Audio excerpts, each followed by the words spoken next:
বন্ধুরা, যখন আপনি রাতে ঘুমোতে যাবেন তার আগে শুধু 5টা মিনিটের জন্য পরমাত্মার ধ্যান করুন এবং চিন্তা করুন, প্রার্থনা করুন এবং বলুন যে, হে ঈশ্বর, তুমি যা কিছু আমাকে জীবনে দিয়েছ সেই সবের জন্য আমি তোমাকে ধন্যবাদ জানাই।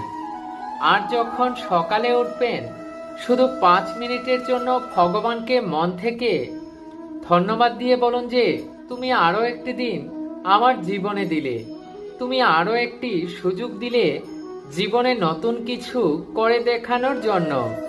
বন্ধুরা, কত ভুল হয় আমাদের জীবনে, আর তুমি রোজ আমায় ক্ষমা করো।